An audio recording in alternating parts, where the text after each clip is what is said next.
Hello, good evening. आप लोगों से माफ़ी चाहूँगा कि आज यहाँ थोड़ी कुछ टेक्निकल कुछ फॉल्ट आ गया है। लाइट नहीं यहाँ पे, तो लाइट नहीं होने की वजह से हम लोग पूरा मोबाइल और लाइट जलाकर आज वीडियो बना रहे हैं। उम्मीद है, आशा है कि आपको पूरा वीडियो साफ, साउंड और लाइट दोनों साफ साफ आपको सुनाई दे रहा होगा और दिखाई भी देगा, उम्मीद है। जैसा कि ऊपर आप यहाँ देखे लिखा होगा हिस्ट्री ऑफ द डे, तो आज के दिन की शुरुआत हम लोग पुनः हिस्ट्री ऑफ द डे से ही करेंगे। आशा एक दो बार आप लोग कमेंट करके बता दें कि क्या लाइट और साउंड दोनों ठीक है, क्योंकि हम लोग मोबाइल लाइट में आज के वीडियो शूट कर रहे हैं आप लोगों के लिए। क्योंकि काफी निराशा तब हाथ लगी हमें जब क्लास लेने आए और यहाँ देखे कि लाइट नहीं है। तो प्रयास जारी है कि आपके लिए आज वीडियो बनाया जाए। तो जैसा कि 26 अप्रैल का इतिहास होगा, 27 अप्रैल और 28 अप्रैल 3 दिनों का इतिहास आज हम लोग देखेंगे। तो 26 अप्रैल में जो सबसे पहली घटना है चेरनोबिल परमाणु दुर्घटना, इस पर जो सवाल पूछता है कि चेरनोबिल परमाणु दुर्घटना कब घटी, कहां घटी और इस दुर्घटना के पीछे किसका क्या था, कारण क्या था। तो इसमें आप देखेंगे परमाणु दुर्घटना लगा हुआ है, तो रेडिएशन का निकलना याद रखेंगे कि यह रेडिएशन से, इस संयंत्र से जो रेडिएशन निकला था, तो इससे बहुत सारे लोगों की जानें चली गई थी। तो रेडिएशन के कारण दुर्घटना घटी थी। दूसरा, ये चेरनोबिल एटॉमिक कांड जो हुआ था, ये कहां हुआ था, तो याद रखें कि जब ये हुआ था तो पहले आप डेट देखिए, 26 अप्रैल का डेट होगा, साल होगा 1986, 1986 का साल होगा। तो 1986 में कल 26 अप्रैल के दिन चेरनोबिल परमाणु दुर्घटना घटित हुआ था। एक और याद रखेंगे कि जब यह दुर्घटना घटित हुआ था उस वक्त यह प्लांट यूएसएसआर में स्थित था। जैसा कि हम लोग पहले भी चर्चा कर चुके हैं, यूएसएसआर जो 1922 में 15 देशों को मिलाकर बनाया गया और 1991 में दिसंबर महीने में पुनः 15 अलग अलग देशों में यह विखंडित हो गया। तो दो प्रश्न यहां से निकलेगा आपके लिए कि यूएसएसआर का गठन कब हुआ, 1922। यूएसएसआर अलग अलग देशों में कब विखंडित हो गया, 1991 में। कितने देशों में, तो 15 अलग अलग देशों में विखंडित हो गया। यूएसएसआर का फुल फॉर्म है union of Soviet socialist Republic. तो प्राय आपसे पूछता है यूएसएसआर में आर का क्या मतलब होता है। ऑप्शन में रूस भी होता है और रिपब्लिक भी होता है, तो आप याद रखेंगे आर का मतलब रिपब्लिक होता है।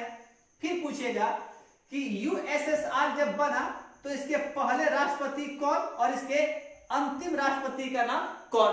तो कुछ ही दिन पहले हम लोगों ने चर्चा की थी लेनिन की, तो लेनिन यूएसएसआर के प्रथम राष्ट्रपति, याद रखेंगे आप लोग। और यदि पूछे कि यूएसएसआर के आखिरी राष्ट्रपति का नाम, तो याद रखेंगे इसके आखिरी राष्ट्रपति होंगे मिखाइल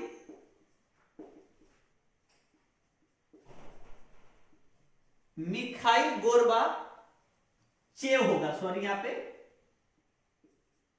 मिखाइल गोर्बाचेव। पुनः एक बार रिपीट कर दे रहे, union of Soviet socialist Republic, जिसका गठन 1922 ईस्वी में लेनिन के द्वारा किया गया और यूएसएसआर के प्रथम राष्ट्रपति लेनिन है। 1991 में दिसंबर के महीने में यूएसएसआर 15 अलग अलग देशों में टूट गया और इसके आखिरी राष्ट्रपति का नाम होगा मिखाइल गोर्बाचेव। जब 91 में यूएसएसआर टूट गया तो याद रखेंगे कि उसके बाद तब एक स्वतंत्र देश के तौर पर रूस का निर्माण हुआ। और जब यूएसएसआर हुआ करता था तब भी यह विश्व का सबसे बड़ा देश माना जाता था, और आज भी विश्व का सबसे बड़ा देश पूछे आपसे तो रूस होगा। यदि कुछ नहीं लगाया जाता कि विश्व का सबसे बड़ा देश, यूं ही पूछा जाए मतलब क्षेत्रफल होता है, तो क्षेत्रफल में विश्व का सबसे बड़ा देश रूस है। और यदि जनसंख्या में पूछे तो चीन सबसे बड़ा देश होगा। और यदि सबसे छोटा देश पूछे तो इटली की राजधानी रोम में एक देश स्थित है, वेटिकन सिटी। वह क्षेत्रफल और जनसंख्या दोनों में ही विश्व का सबसे छोटा देश माना जाता है। तो आप याद रखेंगे कि रूस 1991 में अस्तित्व में आया और 91 से अभी तक रूस है। तो जब यह अस्तित्व में आया तो पुनः एक जीके बनता है कि रूस के पहले राष्ट्रपति का नाम, तो बोरिस येल्त्सिन। कुछ ही दिन पहले हम लोगों ने इनके बारे में पढ़ा था। तो पुनः यूएसएसआर के प्रथम राष्ट्रपति लेनिन, यूएसएसआर के अंतिम राष्ट्रपति मिखाइल गोर्बाचेव, रूस के प्रथम राष्ट्रपति बोरिस येल्त्सिन। अब आप गौर करेंगे तो चेरनोबिल में जो दुर्घटना घटित हुई थी 86 में, और उस वक्त यह यूएसएसआर का पार्ट हुआ करता था, इसीलिए उसमें यह यूएसएसआर में माना जाता था कि दुर्घटना यूएसएसआर में घटित हुई। लेकिन 1991 में जब यूएसएसआर 15 अलग अलग देशों में विखंडित हो गया तो एक नए देश का निर्माण हुआ जिसका नाम है यूक्रेन। यदि पूछे वर्तमान में चेरनोबिल परमाणु संयंत्र किस देश में स्थित है तो आपका आंसर होगा यूक्रेन। तो चेरनोबिल पर एक सवाल पूछता है, यही एक सवाल आप जान लेंगे कि इसके 2 साल पहले 1986 के 2 साल पहले आप आते हैं तो 1984 का साल आता है, और 1984 में याद रखेंगे दिन होगा 3 और 4 दिसंबर। क्योंकि 12 बजे रात को यह घटना घटित हुई थी, इसलिए कहीं किताब में 3 लिखता है कहीं 4 लिखता है, हमने दोनों ही तारीखों को शामिल कर लिया है। तो 3 और 4 दिसंबर 1984 इंदिरा गांधी के मृत्यु का साल है, याद रखेंगे आप। तो 1984 में ही एक भोपाल में भी एक दुर्घटना घटित हुई थी, उसका नाम है भोपाल गैस कांड कहा जाता है। यह मध्य प्रदेश की राजधानी भोपाल है। इसी भोपाल में एक गैस प्लांट में एक गैस लीक हो गया था, और उस गैस का भी सवाल पूछता है, उस गैस का नाम क्या? तो गैस का नाम होगा MIC मिक। मिक का मतलब होता है मिथाइल आइसोसाइनेट, याद रखेंगे आप लोग। तो भोपाल गैस कांड 84 में होगा और चेरनोबिल कांड 86 में होगा, याद रखेंगे आप। दूसरी घटना सिक्किम के ऊपर है। तो सिक्किम के ऊपर प्राय जो परीक्षा में सवाल पूछा जाता है कि सिक्किम भारत का राज्य कब बना। तो सिक्किम पर 3 घटनाओं को याद रखेंगे आप लोग। एक तो किस संशोधन के पश्चात सिक्किम भारत का राज्य बना। तो यहां से 2 सवाल आप थोड़ा याद रख लेंगे कि सिक्किम एक बार सह राज्य बना था और एक पूर्ण राज्य। 2 सवाल आता है प्राय परीक्षा में फंसा देगा हमें। तो सह राज्य जब पूछे को स्टेट कब बना तो इसके ऊपर याद रखेंगे कि 35वें संविधान संशोधन के तहत 1974 में 35वें संविधान संशोधन के तहत 1974 में सिक्किम को भारत का सह राज्य बनाया गया। और पूछे कि सिक्किम को पूर्ण राज्य कब बनाया गया तो याद रखेंगे 36वें संविधान संशोधन के पश्चात 1975 में, याद रखिएगा आप लोग, सिक्किम भारत का पूर्ण राज्य बना दिया गया। कम्बा राज्य था, तो जब पूर्ण राज्य का दर्जा इसको दिया गया तो उस वक्त ये भारत में शामिल होने वाला 22वां राज्य था। तो आज 26 अप्रैल इसलिए महत्वपूर्ण है कि 26 अप्रैल के दिन, अप्रैल महीने में 1974 में, याद रखेंगे आप लोग, इसके 14 दिन पहले 12 अप्रैल को जन संग्रह कराया गया था और 26 अप्रैल को भारतीय गणराज्य में इसे 22वें राज्य के तौर पर शामिल कर लिया गया था। और अगले महीने 26 अप्रैल के बाद मई आता है, तो मई के महीने में 15 मई को राष्ट्रपति जी का हस्ताक्षर होगा इस संशोधन बिल के ऊपर और यह एक्ट बन जाएगा। और 16 मई से माना जाता है कि सिक्किम विधिवत रूप से भारत में शामिल हो गया। तो सिक्किम के ऊपर कुछ महत्वपूर्ण जीके।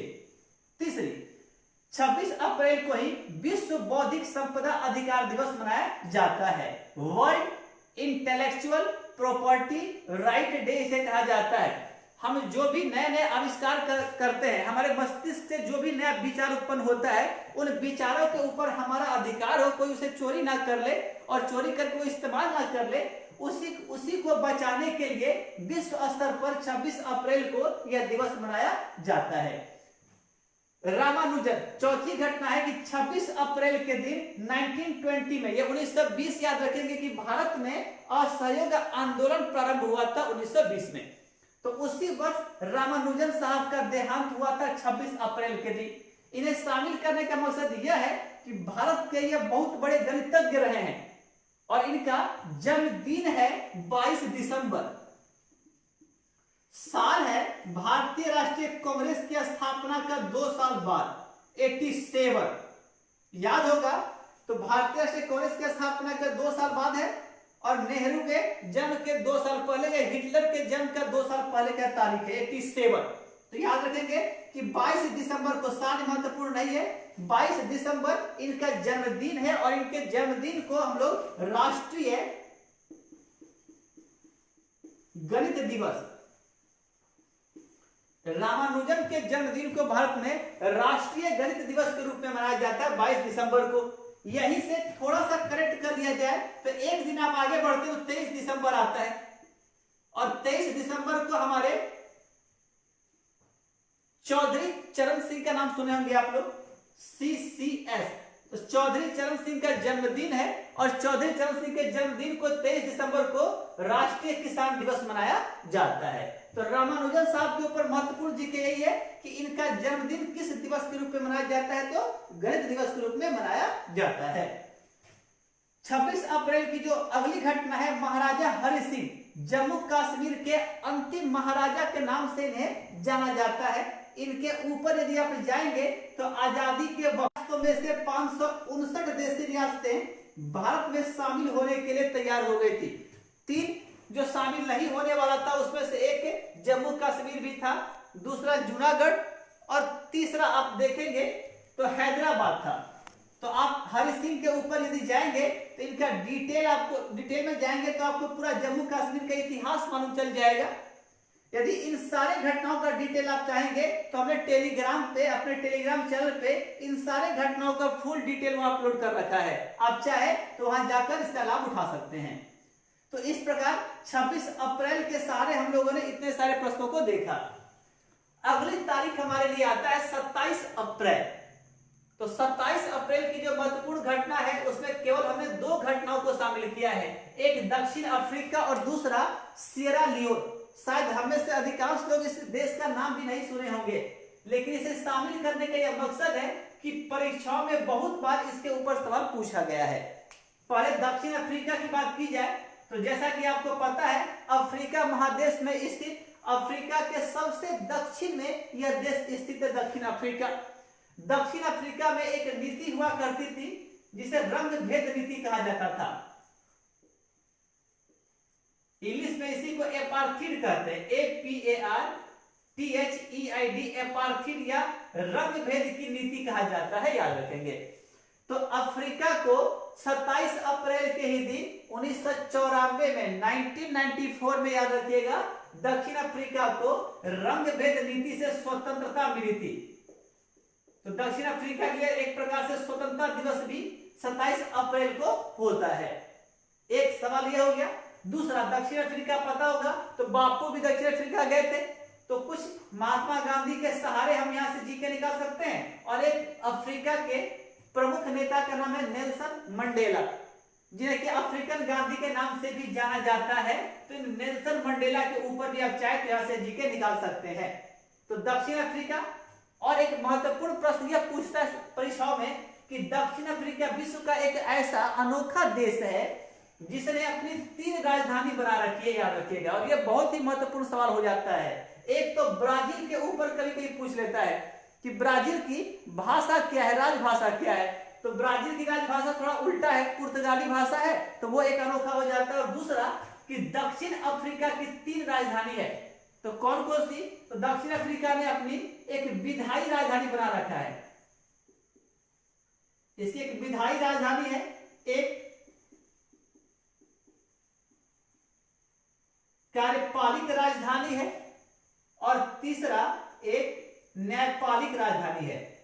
क्योंकि हम जानते हैं कि सरकार के 3 अंग होते हैं, विधायिका, कार्यपालिका और न्यायपालिका। तो दक्षिण अफ्रीका ने अपने यहाँ इन तीनों के लिए अलग अलग राजधानी बना रखा है। तो विधायी राजधानी की बात इंग्लिश में कहा जाता है लेजिस्लेटिव, तो इसकी राजधानी है केप टाउन। यदि पूछेगा कार्यपालिक राजधानी पूछे आपसे, इसे एग्जीक्यूटिव कहा जाता है, याद रखें कार्यपालिक को। तो एग्जीक्यूटिव की बात किया जाए तो इसे प्रिटोरिया कहा जाता है।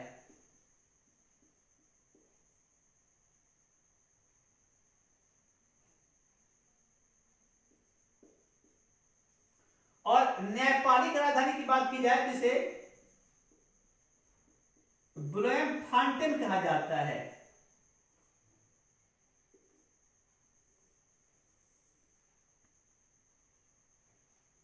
तो तो लेजिस्लेटिव राजधानी केप टाउन, कार्यपालिक राजधानी प्रिटोरिया और न्यायपालिक पूछे तो ब्लूमफॉन्टेन। तो इस प्रकार से दक्षिण अफ्रीका की 3 राजधानी है।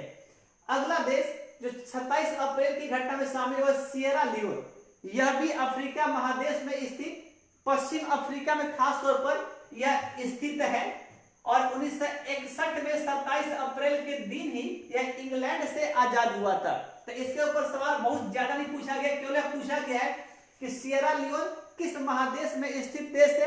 अफ्रीका महादेश। जबकि अफ्रीका महादेश विश्व का इकलौता ऐसा महादेश है जहां से तीनों ही रेखा, कर्क रेखा, मकर रेखा और विषुवत रेखा गुजरती है। उसी अफ्रीका महादेश में यह देश स्थित है सिएरा लियोन। कभी कभार पूछा गया कि सिएरा लियोन की राजधानी, तो याद रखेंगे सिएरा लियोन की राजधानी है वो FREE फ्री और TOWN टाउन है, इसकी फ्री टाउन इसकी राजधानी है। तो इन दोनों के ऊपर भी जो संपूर्ण जीके होगा, पूर्ण जानकारी इसकी हमारे टेलीग्राम चैनल पर अपलोडेड है।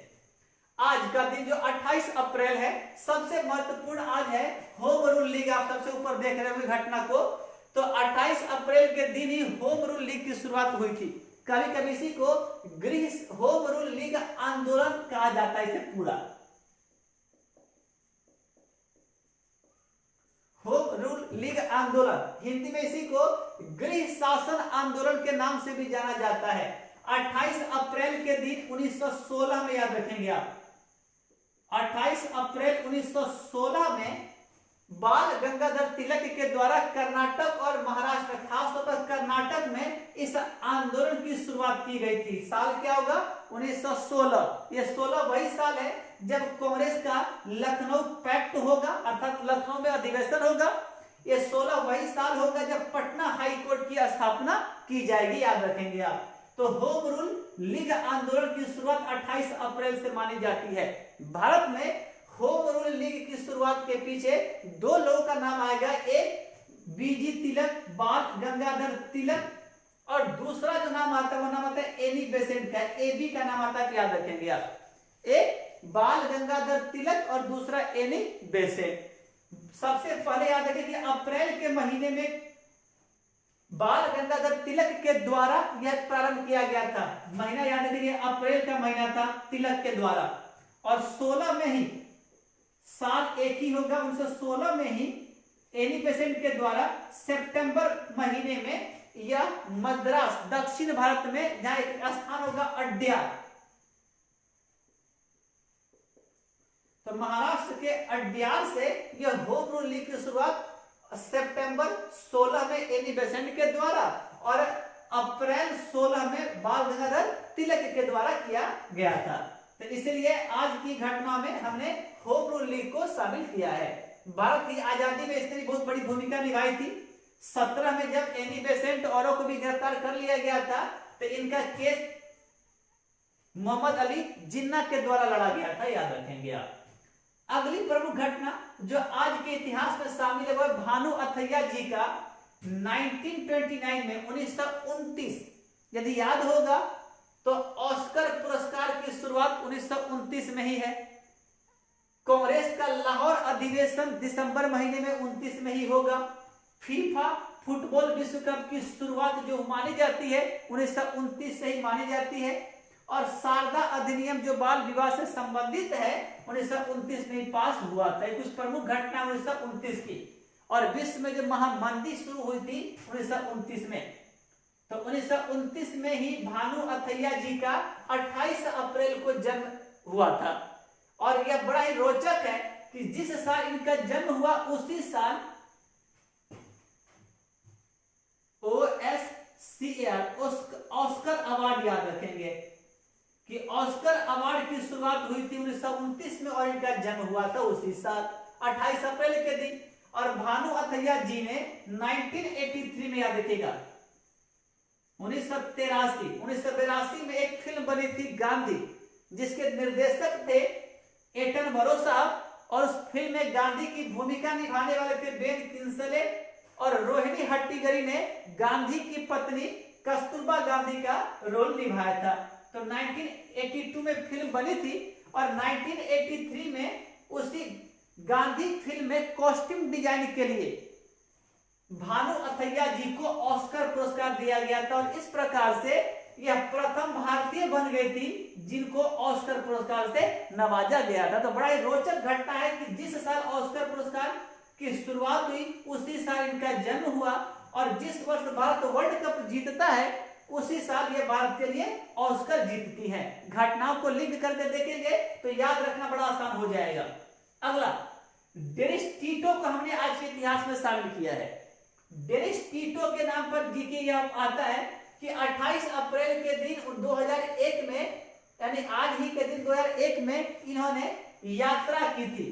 अब यहां सवाल यह था कहां की यात्रा, तो अंतरिक्ष की यात्रा। क्योंकि प्राय जो अंतरिक्ष में जो भी जाते हैं तो प्राय हम कुछ खोज करने के लिए तो नासा के द्वारा या हमारे भारतीय प्राय नासा के द्वारा भेजा गया है और एक रसिया के द्वारा भेजा गया है। तो जब भी कोई अंतरिक्ष में जाता है तो कुछ रिसर्च करने के लिए, खोज के वास्ते जाता है। लेकिन ये विश्व के पहले ऐसे व्यक्ति थे जो यात्रा करने के लिए गए थे, पर्यटन करने के लिए गए थे। तो सवाल आपसे यदि पूछे कि विश्व का पहला अंतरिक्ष यात्री, यहाँ बहुत कंफ्यूजन होता है तो एक वर्ड याद रखेंगे आप लोग, अंतरिक्ष यात्री और एक होगा पर्यटक। यदि आपसे पूछे कि विश्व का पहला अंतरिक्ष यात्री कौन, तो इसका नाम होगा यूरी गागरिन। यूरी गागरिन विश्व का पहला अंतरिक्ष यात्री जो 1961 में जाएगा, याद रखिएगा। ये 1961 यदि याद करना चाहते हो तो आप सियरा लियोन से कनेक्ट कर सकते हैं। 1961 में सियरा लियोन आजाद हुआ था इंग्लैंड से और यूरी गागरिन जो रूस की एक अंतरिक्ष यात्री है वो गए थे सबसे पहली बार अंतरिक्ष में। अप्रैल का ही महीना था, लग भी ऐसा देखिए कि 12 अप्रैल का दिन था।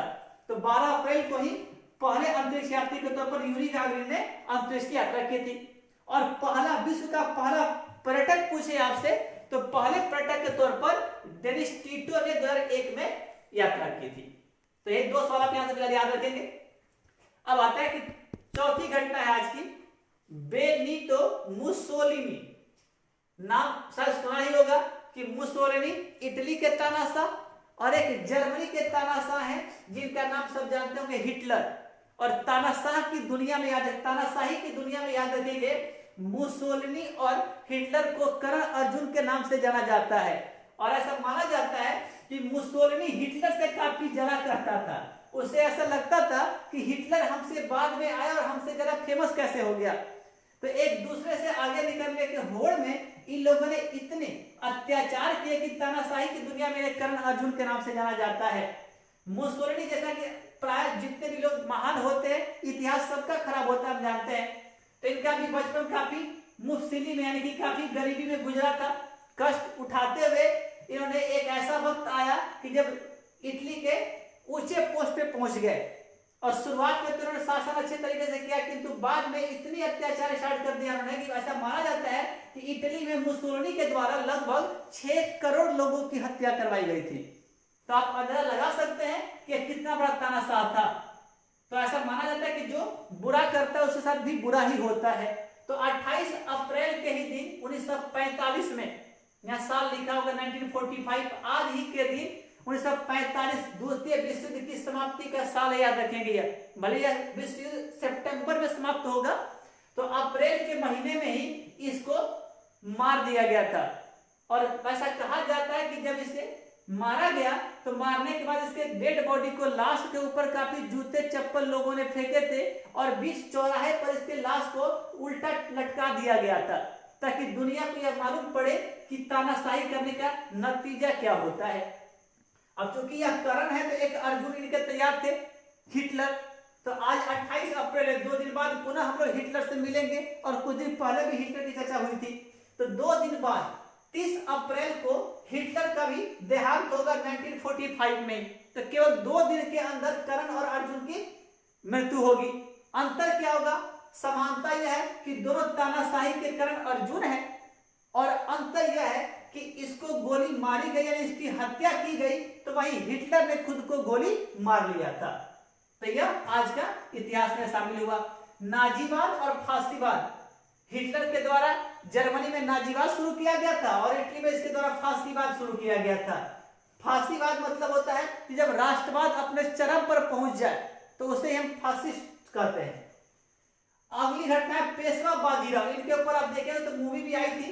इन्हें माना जाता है कि ये अपराजित शासक के तौर पर इन्हें याद रखा जाता है। इन्होंने एक भी युद्ध अपने समय में हारा नहीं था।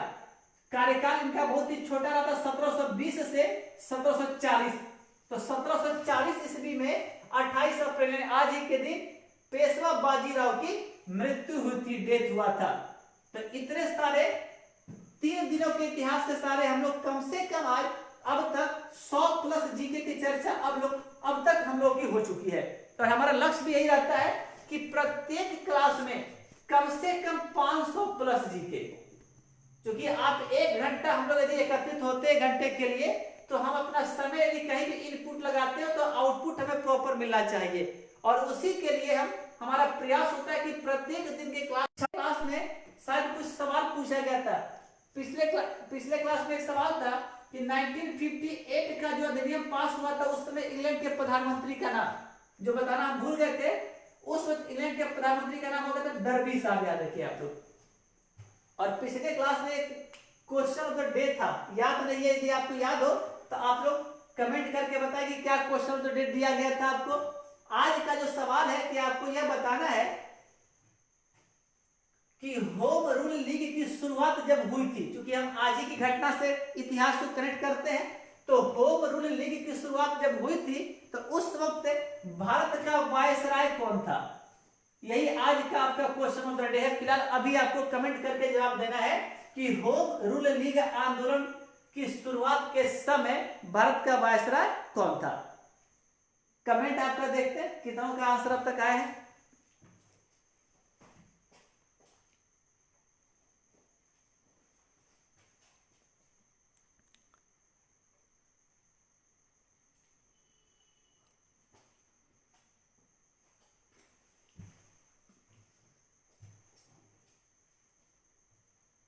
फिलहाल मोबाइल ऑन किया जा रहा है क्योंकि लाइट उसी के द्वारा दिया जाता है, मोबाइल के द्वारा देख रहे हैं। तब तक हम एक बार इन सारी घटनाओं का रिवीजन करा दे रहे हैं आपको।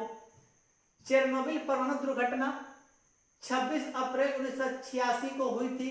उस वक्त यूएसएसआर में यह पड़ता था, वर्तमान में यह यूक्रेन में पड़ता है। यूएसएसआर लेनिन के द्वारा 1922 ईस्वी में गठित किया गया। तो यूएसएसआर के पहले राष्ट्रपति लेनिन हुए।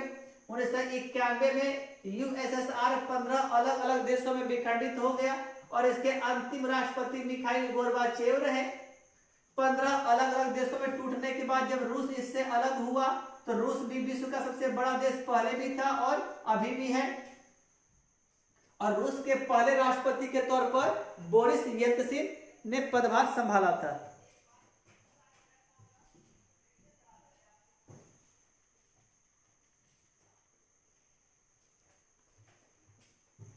अब तक काफी लोग जुड़ चुके हैं। बल्लू का भी कुछ आंसर आ रहा है, गणित का भी आंसर आ रहा है, आरकेश का भी आंसर, विनोद प्रजापति जी का भी आंसर कुछ आ रहा है, अमन जायसवाल भी आंसर कर रहे हैं, रुक्मिनी आरकेश आप लोग भी आंसर करें, रमन का भी आंसर आ रहा है, सुल्तान जी का भी आंसर आ गया, मनोज कुमार यादव का आ गया। वाह, आप लोग तो काफी फास्ट हैं। ये आनंद जी का भी आ गया है, अमन जायसवाल अपने शायद आंसर को बदलते हुए।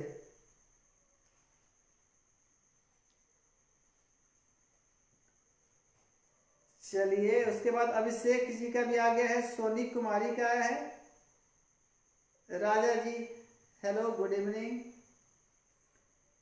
तो आप लोगों का 2 आंसर अब तक आ रहा है, एक हार्डिंग द्वितीय और दूसरा चेम्सफोर्ड आ रहा है। चलिए अब इसके पीछे देखते हैं कि कंफ्यूजन क्या है। पुनः आपसे कनेक्ट होंगे, तब तक आप लोग एक जवाब दीजिए। एक दूसरा सवाल आपके लिए है, अंजलि का भी आंसर आ गया है, अंजलि चौबे का। एक दूसरा सवाल आप लोगों के लिए है,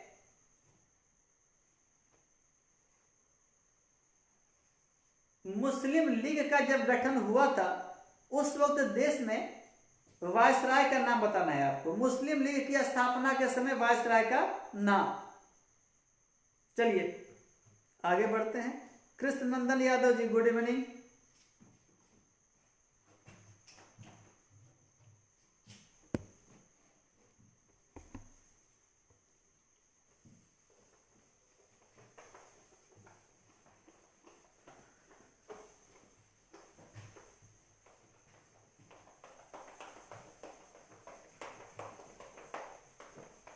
परिस्थितियां कितनी भी विकट हो, हमें घबराना बिल्कुल भी नहीं चाहिए।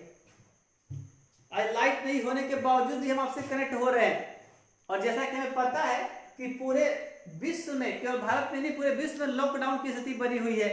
और यदि हम ऐसा अनुमान लगा के चल रहे हैं कि 3 मई को ये लॉकडाउन हट जाएगा, तो ऐसा बिल्कुल भी भ्रम में आप ना रहें। और अभी लंबे संघर्ष के लिए हमें मेंटली तैयार होना पड़ेगा। और हम भारतीय कभी भी किसी भी घटना से घबराते नहीं हैं, और खास तौर पर हम विद्यार्थी हैं, तो हमें तो लॉकडाउन हटे या ना हटे क्या फर्क पड़ता है। हमारा मेन मकसद है पढ़ाई करना, और पढ़ाई करने के लिए हमारे लिए अखिल भारतीय विद्यार्थी परिषद के द्वारा जब एक मंच प्रोवाइड किया ही गया, और हम लोग जब घरों से बाहर निकल ही रहे आपकी सेवा के लिए, तो आप कृपया घरों से बाहर ना निकले, घर में ही रहें, सुरक्षित रहें और सबों का ख्याल रखें। यह मौका है अपने परिवार से जुड़ने का, अपनी पढ़ाई से जुड़ने का, और सबसे बड़ी बात यह है कि जीवन में हमें जो एकांत मिला है, शायद ऐसा एकांतवास कभी ना मिले। प्राय पुराने जमाने में ऋषि मुनियों को पहाड़ पर जाना पड़ता था इस एकांतवास के लिए। हम इतने लकी है कि घर में रह करके ही हम लोग एकांतवासी बने हुए हैं। सुल्तान जी का भी आंसर आ रहा है, चूंकि लाइट से आंखें चमक जा रही हैं। इरशाद आलम का भी आ रहा है, मनोज कुमार यादव जी का भी आ रहा है, बिल्कुल वाह बहुत अच्छा। सुल्तान खान का भी आ रहा है, बहुत अच्छा लग रहा है कि आप लोग जुड़े हुए हैं, और जवाब भी काफी सही आ रहा है आप लोग का। विनोद प्रजापति जी का भी आंसर आ गया, रमन जी का भी आ गया, साक्षी चौहान का भी आ गया, आरकेश का भी आ गया। काफी अच्छा लगता है कि जब आप लोग का जवाब आता है, यह प्रमाणित करता है कि आप लोग कितने टैलेंटेड हैं, आप लोग की तैयारी हुई है।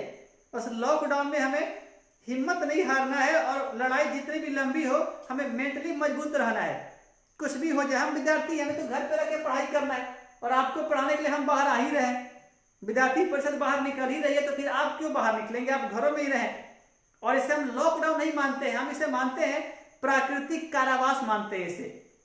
यह एक प्रकार का प्रकृति के द्वारा हमारे ऊपर कारावास लगाया गया है, क्योंकि हम इकोनॉमिक्स के प्रोफेसर है, और इकोनॉमिक्स में एक सिद्धांत है जनसंख्या का सिद्धांत, जो कि माल्थस के द्वारा दिया गया था। और उन्होंने बताया था कि यदि बढ़ती हुई जनसंख्या को हम नहीं रोकेंगे कृत्रिम तरीके से, तो प्रकृति उसके ऊपर लगाम लगाएगी। और आज प्रकृति हमसे बदला ले रही है, क्योंकि हम लोगों ने अब तक प्रकृति का दोहन किया था, और शायद हम ये भूल गए थे कि हम प्रकृति से बड़े हैं। यह धारणा हमारे मन में बैठ गई थी। तो प्रकृति ने सबक सिखाने के लिए हमें यह दिन दिखा रही है कि देखो जी, तुम बड़े नहीं हो, बड़े हम हैं। और शायद यदि हम इससे भी सुधरेंगे नहीं, तो अब तो चूंकि इकोनॉमिक्स में एक वर्ड आता है विकास, इस विकास शब्द से भी हम शायद डरने लगे कि विकास क्या, विकास हमारा हुआ है ऐसा विकास क्या हमें घर में मजबूरन बंद होना पड़ रहा है। तो इसे हम लॉकडाउन नहीं बल्कि इसे हम प्राकृतिक कारावास मानते हैं। और इस प्राकृतिक कारावास के दौर में भी विद्यार्थी परिषद दिलो जान से लगी हुई है। तो विद्यार्थी परिषद का भी बहुत बहुत शुक्रिया, और आपका भी शुक्रिया कि आप लोग सभी लोग घरों में पैक हैं, पढ़ाई कर रहे हैं, और हमारे प्रश्नों का जवाब काफी सही सही दे रहे हैं।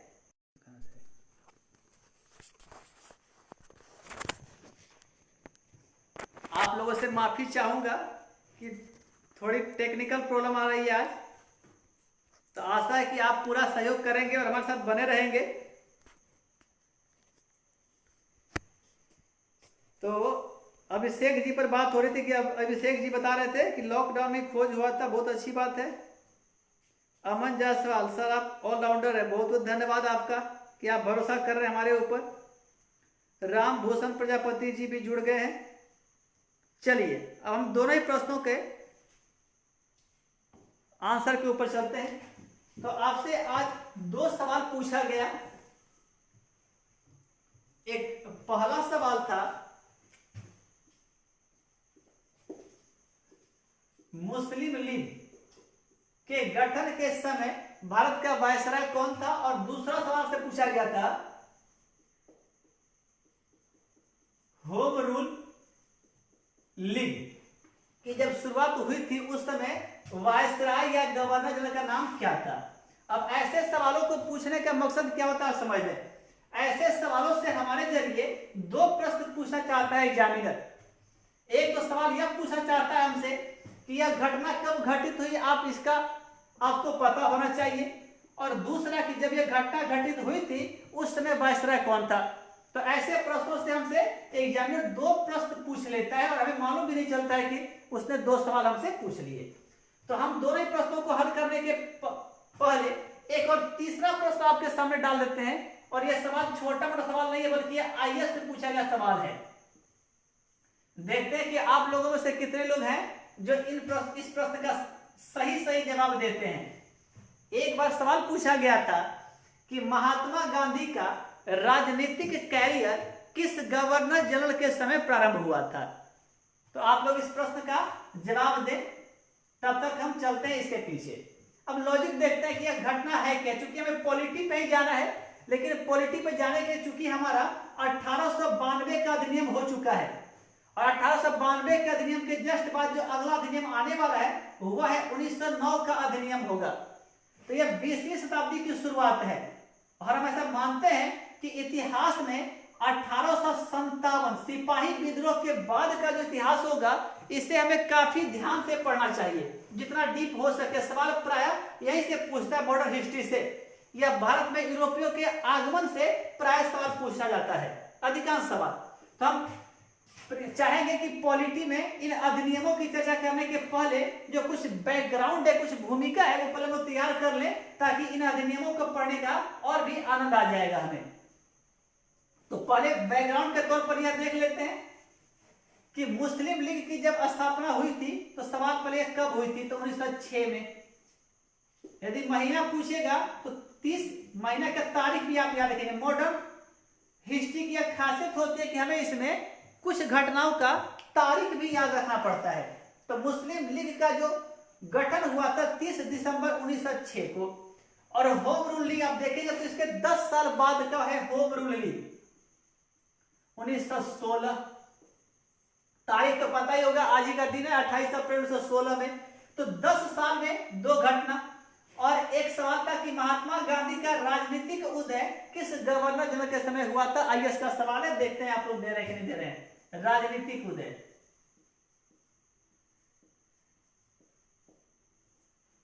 तो मुस्लिम लीग का गठन का समय आप याद रखेंगे कि एक लॉर्ड हैं जिनका नाम है लॉर्ड मिंटो,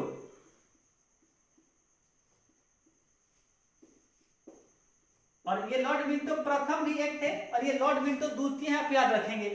तो सवाल प्राय हम लोग क्या याद रख लेते हैं कि सवाल पूछा कि मुस्लिम लीग की स्थापना के समय वायसराय कौन था, आंसर याद कर लेते हैं क्या, लॉर्ड मिंटो। ठीक है, अच्छी बात है। कल पूछ लेगा आपसे कि 1909 का जो अधिनियम लाया गया था उस वक्त भारत का वायसराय कौन, तो फिर हम अलग से आंसर याद रखेंगे क्या, लॉर्ड मिंटो ही आंसर होगा। तो जैसा कि आपको याद होगा कि ब्रिटेन की महारानी और महाराजा का हमने कार्यकाल, शासनकाल ही आपको याद करा दिया था ताकि आप उससे याद रख लेंगे कि पूरे घटनाक्रम में कौन था शासक। तो उसी तरह से हम लोग याद करेंगे कि लॉर्ड मिंटो का जो समय है याद रखेंगे, ये 1905 से लेकर 1910 तक, ये 1905 से 1910 तक भारत के वायसराय रहे थे, 5 से 10। तो स्वाभाविक बात है कि 1906 में मुस्लिम लीग पूछे, 1907 का सूरत अधिवेशन में पूछ ले कि जब कांग्रेस का विभाजन 1907 में हुआ था तो उस वक्त वायसराय का नाम पूछे तो भी लॉर्ड मिंटो हो जाएगा। 1908 में जब खुदीराम बोस को मुजफ्फरपुर कांड के लिए फांसी दिया जाएगा तभी पूछे तो लॉर्ड मिंटो का ही आंसर आएगा। और 1909 के अधिनियम के वक्त यदि पूछता है कि भारत का वायसराय कौन, तब यहां से लॉर्ड मिंटो ही आएगा। तो हमारा एक मकसद यह होना चाहिए कि जब कभी भी हम वायसराय के ऊपर प्रश्नों को हल करें तो उनका कार्यकाल यदि हम याद कर लें और घटनाओं का साल याद हो जाए तो आंसर करना बड़ा ही आसान हो जाएगा। तो फिलहाल लॉर्ड मिंटो का अपना नाम याद रखेंगे। होम रूल लीग, अब यहां देखेंगे कोई कंफ्यूजन नहीं है कि 6 है और 5 से 10 है, तो इसी बीच में घटना पड़ रहा था तो आंसर लॉर्ड मिंटो हो गया। इसमें सबका आंसर प्राय सही आ रहा था। होम रूल लीग जब पूछा गया आपसे तब आप देखेंगे लॉर्ड मिंटो के बाद एक लॉर्ड आएंगे, उनका नाम होगा हार्डिंग सेकेंड। और जैसा कि हम पढ़ भी चुके हैं कि 1911 में तृतीय दिल्ली दरबार इन्हीं के समय लगा था 1911 में, तो हार्डिंग द्वितीय होंगे और हार्डिंग द्वितीय 1910 में आएंगे और 10 से 16 रहेंगे। हार्डिंग द्वितीय का कार्यकाल जो होगा वो 10 से 16 होगा, और 16 में पुनः एक लॉर्ड चेंज हो जाएंगे और उनका नाम होगा चेम्सफोर्ड, लॉर्ड चेम्सफोर्ड, और यह 16 से लेकर 1921 तक रहेंगे। अब यहां दो तरह का आंसर और यहां एक ही आंसर आने के पीछे का लॉजिक समझेंगे हम। यहां 5 से 10 कार्यकाल में 6 स्पष्ट हो गया कि लॉर्ड मिंटो का समय हुआ। यहां घटना भी 16 में हो रही है और 16 में ही हमारे गवर्नर चेंज हो रहे हैं। तो ऐसे प्रश्नों के लिए हमें क्या जानना होगा कि यह घटना किस महीने घटित हुई और गवर्नर किस महीने चेंज हुए। तो अब आप देखेंगे कि अभी आप जस्ट पढ़े हैं हम लोग कि अप्रैल के महीने में यह घटना हुई थी। होम रूलिंग शायद डेट भी याद है, आज ही के दिन स्टार्ट हुआ था, तो 28 अप्रैल 1916। और यदि हम महीना देखें तो हार्डिंग द्वितीय के जाने का जो महीना है वो अप्रैल का महीना ही है, कि अप्रैल के महीने में ही 16 में हार्डिंग जा रहे हैं और चेम्सफोर्ड आ रहे हैं। तब यहाँ और समस्या है कि अब तो मंथ से भी हमारा स्पष्ट नहीं हुआ कि अब यहाँ, तो अभी ऐसे सवालों में फिर हमें मंथ से जब काम नहीं चले तब हमें डेट तारीख याद रखना पड़ेगा, किस तारीख को ऐसा हुआ था, अब ये याद रखना पड़ेगा हमें। तो तारीख आप याद रखेंगे, यदि यहाँ पे याद करना बहुत ही आसान रहेगा तो 4 अप्रैल होगा, याद रखिएगा 4 अप्रैल 1916 हार्डिंग द्वितीय का जो कार्यकाल होगा ये नवंबर 10 से लेकर के 4 अप्रैल 16 तक का कार्यकाल होगा, ये नवंबर में आएंगे। और 4 अप्रैल 16 से आप देखेंगे तो चेम्सफोर्ड जो रहेंगे वो 2 अप्रैल 21 तक रहेंगे। चलिए हम अभी तारीख आपको याद नहीं करेंगे, तो समझा रहे कि क्या हमें करना है। तो ऐसे प्रश्नों के लिए अब हमारा आंसर बिल्कुल क्लियर हो गया होगा कि 4 अप्रैल को हार्डिंग द्वितीय हट जाते हैं और 4 अप्रैल को चेम्सफोर्ड चले आते हैं और 28 अप्रैल से यह आंदोलन स्टार्ट होता है। तो इसका मतलब स्पष्ट है कि होम रूल लीग आंदोलन के समय भारत का वायसराय कौन था? चेम्सफोर्ड थे। तो ऐसे सवालों में हम तारीख भी याद रखेंगे सर। अब ऐसे सवालों में तारीख का कोई जरूरत नहीं तो नहीं याद रखेंगे, बट हम आपको सारे गवर्नर्स का तारीख के साथ कार्यकाल याद करा देंगे। अब आता है कि गांधी जी का राजनीतिक उदय किनके समय हुआ। अब इस सवाल में थोड़ा ज्यादा ट्विस्ट कर दिया गया। एक तो कि राजनीतिक उदय का मतलब क्या, तो मतलब यह कि गांधी जी का सबसे पहला आंदोलन कौन सा हुआ। तो इसी चंपारण की धरती से आपको पता होगा 1917 में एक आंदोलन स्टार्ट हुआ था, चंपारण सत्याग्रह। चंपारण सत्याग्रह स्टार्ट हुआ था 17 में ही। तो इसी चंपारण सत्याग्रह को कहा जाता है कि भारत में गांधी जी का पहला आंदोलन और इसी से इनके राजनीतिक कैरियर की शुरुआत मानी जाती है। तब यह स्पष्ट हो गया कि 17 में जब इनका पहला आंदोलन आया और इसी को राजनीतिक उदय माना गया, तो 17 में कौन लॉर्ड है, तो 16 से 21 चेम्सफोर्ड है। तो ऐसे प्रश्नों में फिर हमें डेट के पीछे नहीं भागना पड़ा और आंसर इजीली मिल गया कि ठीक है इसका भी आंसर क्या होगा, लॉर्ड चेम्सफोर्ड हो जाएंगे। अब आप देखेंगे तो 16 से 21 में जितनी भी घटना होगी, चाहे 17 में आप देखेंगे तो 17 में चंपारण, 18 में आप जाएंगे तो फिर अहमदाबाद के मिल मजदूरों का हड़ताल होगा, खेड़ा आंदोलन भी हो जाएगा। फिर 19 में रोलेट एक्ट आएगा, 19 में ही मॉन्टेग्यू चेम्सफोर्ड एक्ट आ जाएगा, 19 में जलियांवाला बाग हत्याकांड देखेंगे। फिर 19 में आप देखेंगे कि मुस्लिमों के द्वारा एक आंदोलन चलाया जाएगा, इसे कहें खिलाफत आंदोलन। 1920 में असहयोग आंदोलन। तो जितना भी आंदोलन पूछे अब सबका आंसर हमारे लिए तैयार है, कौन, लॉर्ड चेम्सफोर्ड। तो इस पूरी घटनाक्रम से यही समझाने का प्रयास हमारा है कि हमें यह समझ ले कि आखिर में लॉर्ड को कैसे याद करना है, और ऐसे प्रश्नों से हमारा पूरा जो बेस होगा वो काफी मजबूत होगा। और किसी भी प्रश्न का चाहे वो साल हो, डेट हो या कार्यकाल हो, आसानी से याद हम कर सकते हैं।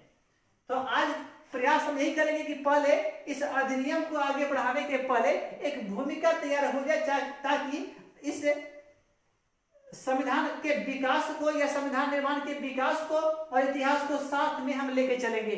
तो अब जो कुछ क्लास हमारा अब आगे होगा वह पॉलिटी के साथ हिस्ट्री कनेक्टेड रहेगा, क्योंकि हिस्ट्री से ही पॉलिटी भी निकलेगा, याद रखिए आप। और माना भी जाता है कि history is the root of all subject, इतिहास से ही सारे विषयों का निर्माण हुआ है। तो यहाँ से हम इतिहास के थ्रू पॉलिटी को समझने और सीखने का प्रयास करेंगे। तो चलते हैं आगे और भूमिका पुनः बनाते हैं।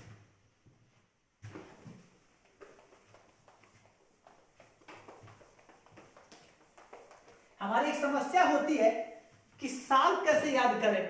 तो साल याद करना बहुत हार्ड काम नहीं है, वो आसान बना देंगे हम। पहले हम आगे चलते हैं कि हमारा आज का मेन मकसद यह होगा कि पहले हम लोग क्या करते हैं कि कुछ घटना को देखते हैं और गवर्नर जनरल का कार्यकाल देखते हैं। और वह कार्यकाल हम देखेंगे 1899 से लेकर के और 1950 भारत की आजादी ही नहीं बल्कि भारत के संविधान लागू होने तक गवर्नर जनरल कौन रहा, इसको जानने के पहले थोड़ा सा और पीछे चले जाए तो आप एक चीज पहले याद कर लीजिए।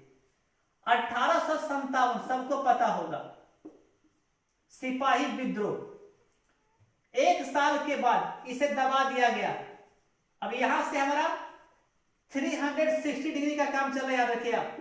360 डिग्री पे हम लोग काम करेंगे और सारे विषयों को मिलाते हुए चलेंगे ताकि साल भी याद हो जाए और एक बेस भी हमारा तैयार हो जाए। इसलिए आप 180 पर ना सोचे बल्कि 360 डिग्री पर सोचना स्टार्ट कर दे। 1857 में सिपाही विद्रोह, अगले साल इसको दबा दिया गया तो 1858 हुआ। अब इस 1858 का 58 निकाल लेते हैं और इसे 58 को हम थोड़ा उल्टा कर दें तो साल आता है 1985।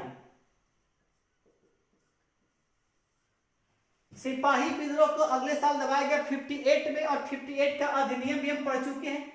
और इन दोनों ही घटनाओं के समय यदि आपको याद होगा तो 1856 से 1861, लॉर्ड का नाम आपको बिल्कुल भी याद होना चाहिए, आपका लॉर्ड कैनिंग साहब थे।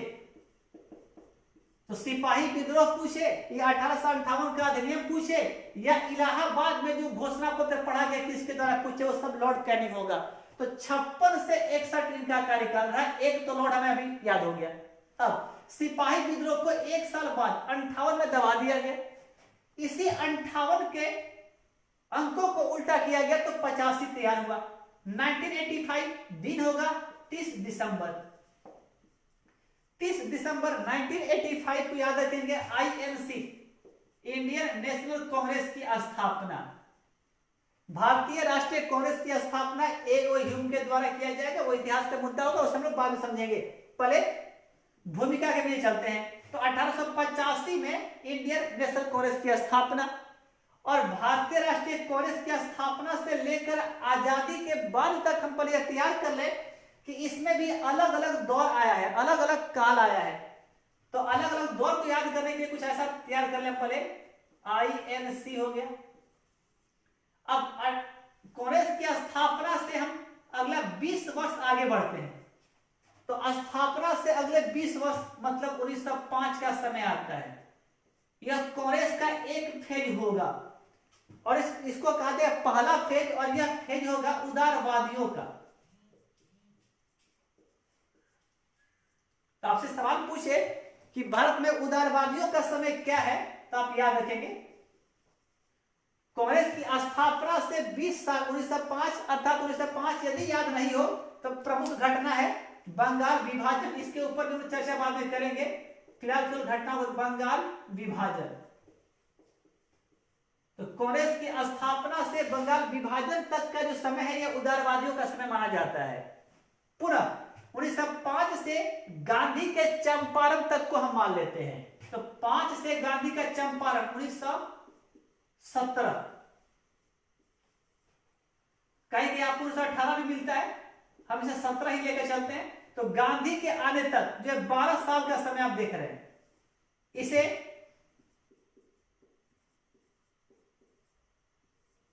गरम दल का काल माना जाता है। उदारवादी को हम लोग नरम दल भी कहते हैं। तो प्रथम 20 सालों का जो इतिहास रहा वो उदारवादियों का समय रहा। अगला 12 सालों का जो इतिहास रहा गांधी के चंपारण तक, 17 मतलब चंपारण कर दे रहे हैं यहां पे,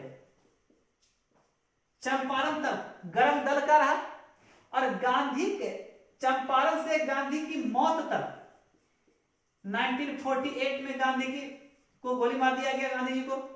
तो इनकी मृत्यु तक का जो साल रहा 17 से 48, इसे गांधी युग कहा गया। गांधी युग कहा गया।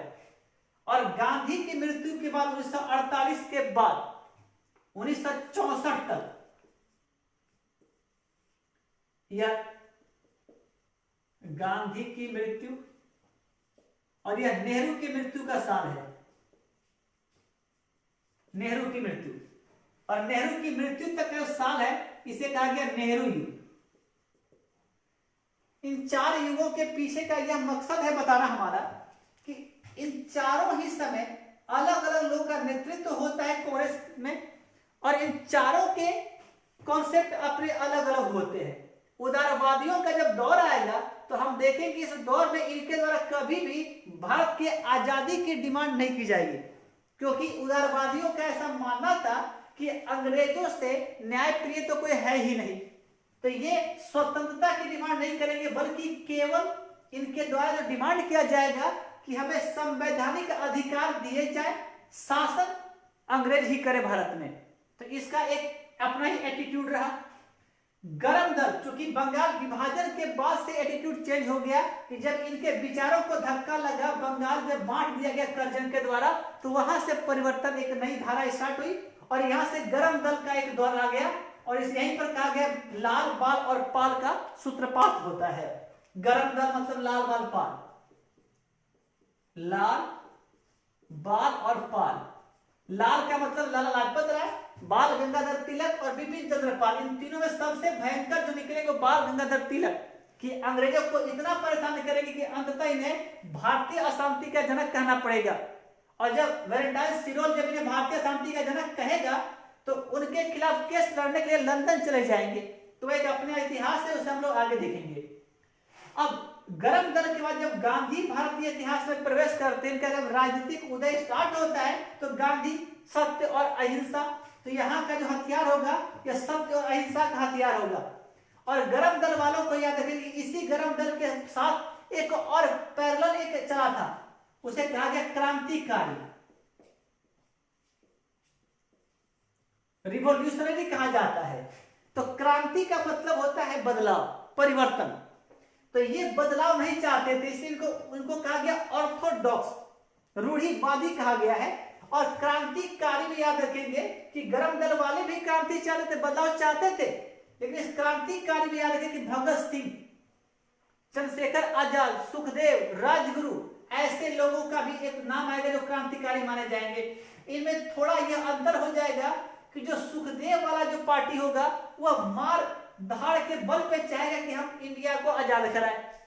यह चाहेंगे कि नहीं हम लड़कर आजादी लें। और इनका विचार नहीं, हमें आजादी नहीं, हमें केवल संवैधानिक अधिकार चाहिए। तो गांधी का सत्य अहिंसा का चलेगा पाठ। और गांधी की मृत्यु के बाद नेहरू का युग आएगा, और नेहरू के युग का नाम होता है गुट निरपेक्ष। गुट निरपेक्ष, तो गुट निरपेक्ष हमारी विदेश नीति आज भी गुट निरपेक्ष है कि हम किसी भी गुट में शामिल नहीं रहेंगे, बल्कि सभी देशों से हमारा संबंध अच्छा होगा। द्वितीय विश्व युद्ध के बाद पूरा विश्व दो भागों में बट गया, एक तरफ यूएसएसआर और दूसरी तरफ यूएसए अमेरिका। तो भारत ने तय किया कि हम ना ही रूस की तरफ जाएंगे और ना ही अमेरिका की तरफ, हम दोनों ही पक्षों में तटस्थ रहेंगे। इसलिए इसको नाम दिया गुट निरपेक्ष की नीति। तो हमारी विदेश नीति के निर्माता भी नेहरू जी ही माने जाते हैं। तो ऐसा प्लान 4 फेज याद रखेंगे, पहला 20 साल का, दूसरा 12 सालों का, फिर 17 से 48 देखेंगे तो 28 3 31 सालों का, और पुनः देखेंगे तो यह जाएगा 17 सालों का, 16 सालों का। तो ये इस 4 फेज के तहत हम लोग स्टडी करेंगे कि उदारवादी के दौर में क्या बात हुआ, गरम दल में क्या हुआ, गांधी युग में क्या हुआ और नेहरू युग में क्या हुआ। आपका कमेंट तब तक देख ले कि कुछ आंसर आपका है।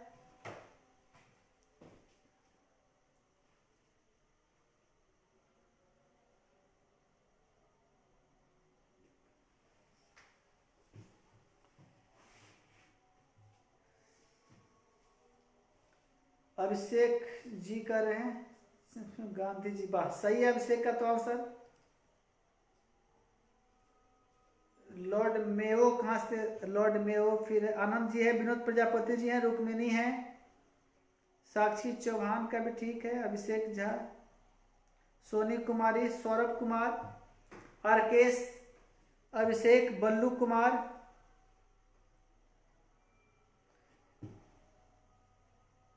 अठारह सौ पचासी, अच्छा सॉरी माफ करेंगे, यहाँ 1985 लिखा गया। बहुत बहुत धन्यवाद आप लोगों का। ये 85 होगा, सॉरी। इसी 58 को उल्टा करने पर 85 होगा और यहाँ पर 8 ही रहेगा। 1885 में भारतीय राष्ट्रीय कांग्रेस की स्थापना होगी। बहुत बहुत धन्यवाद आप लोगों का। अमन जायसवाल बिल्कुल सही, सत्यम सही है, सुल्तानी सही है। चलो आगे बढ़ते हैं हम लोग। तो ये कांग्रेस का 4 फेज होगा। पुनः एक बार देखते हैं। 57 के सिपाही विद्रोह में को 58 में दबाया जाएगा। इस 58 को उल्टा करें तो 1885 का समय आएगा जब इंडियन नेशनल कांग्रेस की स्थापना होगी। और 1885 से 1905, या 19 ही लिखा हुआ है तो स्वाभाविक है 1985 से 1905 तो नहीं आएंगे।